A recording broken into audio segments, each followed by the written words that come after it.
What guys, Vino here and welcome to this Vino Plunk production and welcome to technically my second entry in that trilogy of videos that I promised at the beginning of the month. I promised you that TFAC that I did, then I promised you a little update of what I got for on payday, and then I promised you a tour of this room. Well, this is the second entry in that video series, so to speak, excuse me, a little bit later than I intended or anticipated for this to be, but I do have a couple of extra items in this update that I will be showing you. So first and foremost, we're going to move those to one side and I'm going to be showing off these. So my father transferred my birthday money on payday, or just before payday.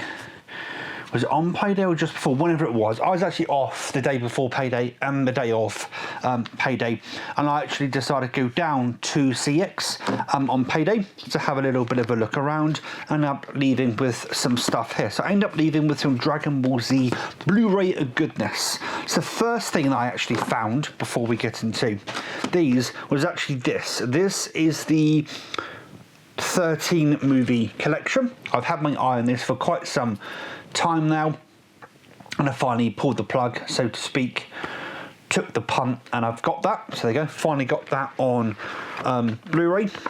You can get this on DVD, Blu-ray, many different forms, not 4K, but you can get it on DVD or Blu-ray. And then I noticed they had some other bits and bobs. So the other thing they had, I did have a £10 voucher as well, by the way, and £15 in my wallet, which to me was an extra because I never carry cash. So to have an extra £15 in my wallet, to me that's just less money in my bank that I'm going to be spending, if that makes any sense whatsoever. So the next thing I picked up was season 1 of Dragon Ball Z on Blu-ray.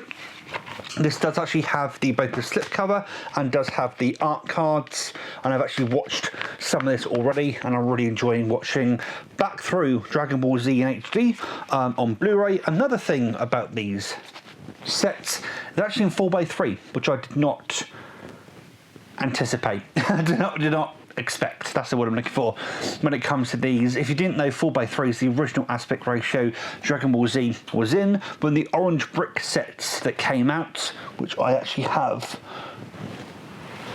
down there ironically, because of a video that I did ages ago, but yeah, because the orange brick sets basically redone them in 4x3, 16x9, sorry. And I believe Dragon Ball Kai is also, or Z Kai, however you may say it, that's also 16x9.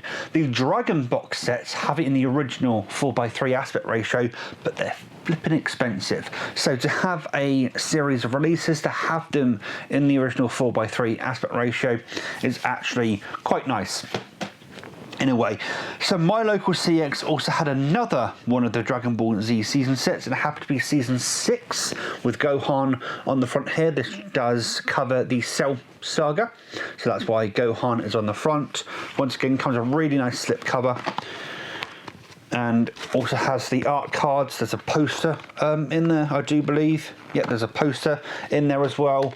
So really nice little collection, and I am going to be collecting the rest of these as time goes on. They're between 15 to 18 to sometimes 8 quid at CEX, but I do wish to buy them in person rather than ordering them, because I want to make sure they have the slipcover, the art cards, and all the different accoutrements that they can come with. So I'll be looking for them around in person and buying those in person. And the other thing that my local CX had at that time was the as the case doesn't go back together, was the Dragon Ball Super movie Broly, which I really do enjoy. This movie, this is one of the movies I can just put on and just watch without even realising that I've watched the whole thing. Really do enjoy that, and now I've got it on Blu-ray.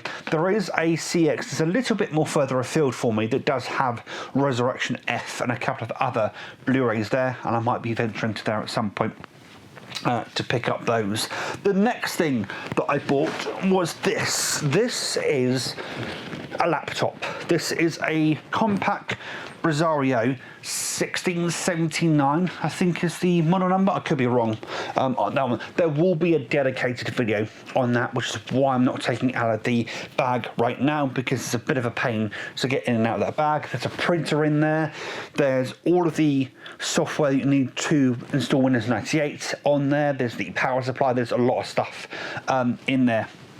So the story behind that is me and the seller of that item have been going back and forth on a Facebook Marketplace for months, basically.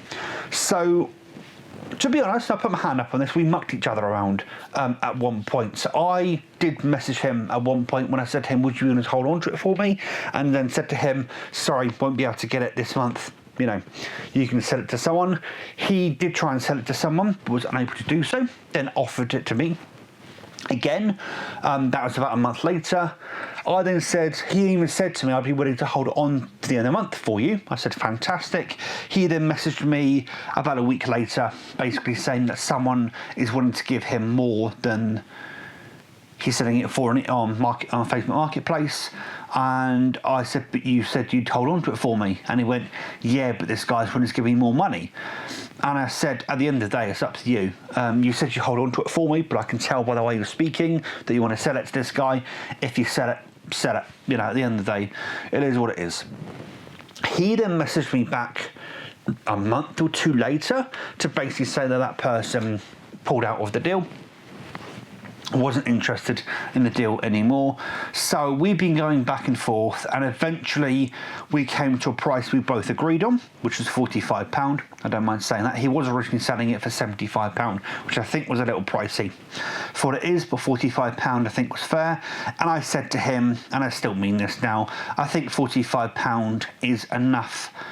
Is small enough of money for me just to pay him just to forget about the whole thing, because he would randomly message me in the middle of the month going, do you want it, basically, because the last person I was going to send it to isn't buying it anymore, do you want it?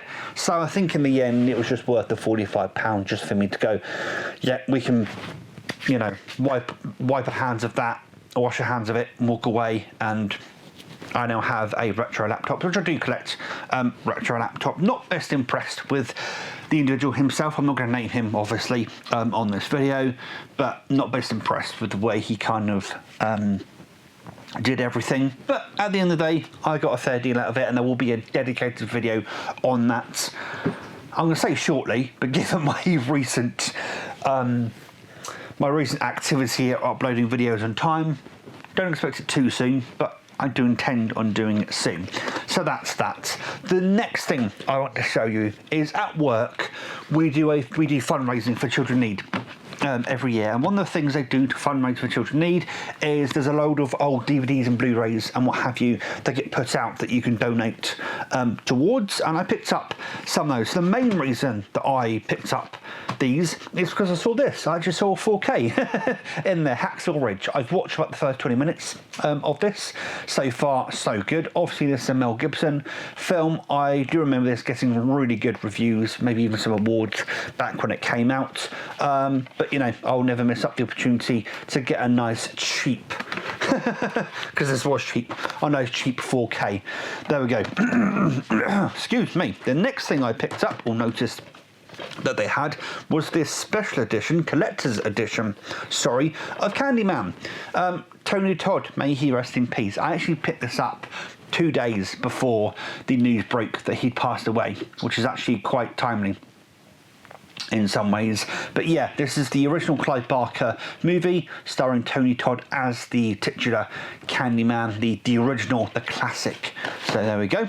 I then picked up this film because a load of people have told me to check it out and maybe I'll enjoy it, and it's The Howling by Joe Dante. If you don't know who Joe Dante is, he did Gremlins, if I do remember that correctly. A load of people think Steven Spielberg directed Gremlins. He didn't. Joe Dante actually directed Gremlins.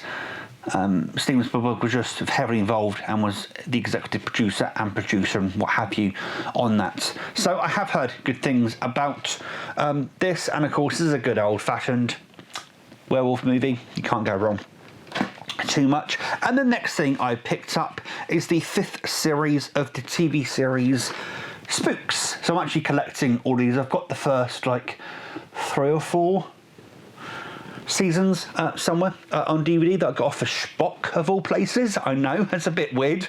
I got them off of Spock.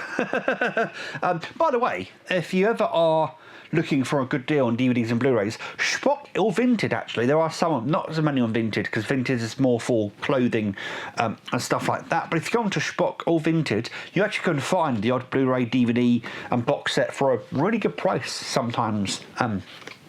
On there. So anyway, so I picked that up to add towards the collection when it comes to collecting the Spooks DVDs. The provenance of that provenance, we'll go with it, is Spooks is one of my favourite TV shows of all time. I used to watch it with my mum. I actually didn't watch it after a certain point for some reason. My mum continued watching it, but I really do enjoy Spooks. The last thing I picked up, and this was fairly recently, was I picked up The West Wing at CEX. You can tell here I got it for £10, which I think is a really good deal. And if I take off the top, they're still sealed.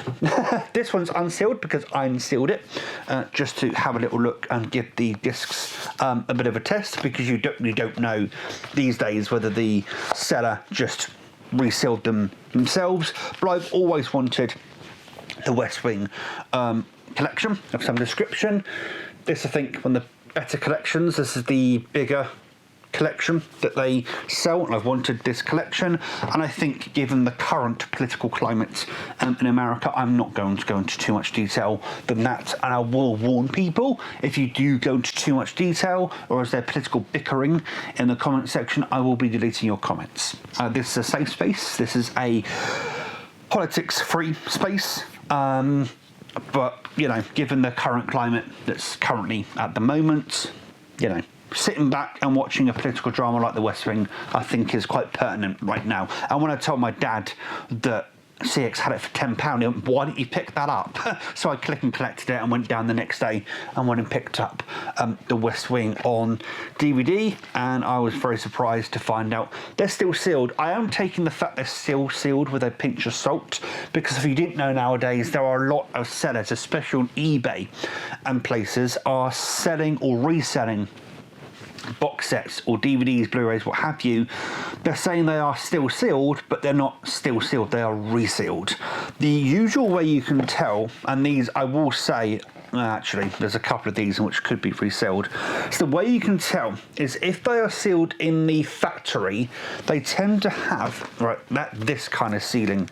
They tend to have the kind of sealing where there's like a triangle there and there's like flaps. Basically, the resealing is like this. We've got like a strip here. So the way the sealing works is vacuum and then heat, basically. So they go along the conveyor belt. No, because it's not factory. The individual puts this in like a cellophane kind of bag. The cellophane bag will cut one end, suck all the air out, and then seal the edge with heat, basically, which is why you get this strip along the top there. And actually, looking at these sets, the fact that it is differently sealed to the rest of them leads me to believe that some of these may have been resealed. It is what it is. It happens. I'm kind of surprised CX didn't ask them to reopen these, because quite often CX will ask them to do that. I will go through this set with a fine-tooth comb at some point after I've done this video. Just want to show on video that they're still sealed, air quotes, around that, just in case. I was going to say, yeah, so, but look out for that, basically. There's a lot of sellers on eBay that are claiming something is still sealed, but it's not. They just resealed it using a sealing device. I think with the increasing the popularity of Temu and Wish and Alibaba and all those different sites, you can now get a cellophane resealer for next to nothing, like £100 or something, whereas they used to be thousands. So there's a lot of sellers on eBay that are, you know, semi-professional sellers that are resealing box sets and stuff like that, basically saying they're still sealed when they wouldn't, you know, they will never, they were unsealed, they just resealed them. So look out for those, basically. And obviously people like that will obviously try and sell to CX thinking they can get more money out of somewhere like CX, but they probably don't understand that CX have a hard and firm price that they give for any grade of something. They're not going to give you more money just because it's sealed. In fact, they will often ask you to unseal an item, which I'm a bit surprised why they didn't ask them to unseal that. It is what it is at the end of the day. But hopefully you enjoyed this little update of sorts. DVD, Blu-ray, laptop updates, and there will be more videos coming very soon. Tour of this room being one of them, and then of course a more in-depth look at the contents of that laptop bag. Until next time guys, please take care and enjoy the rest of your day. Ta-ra.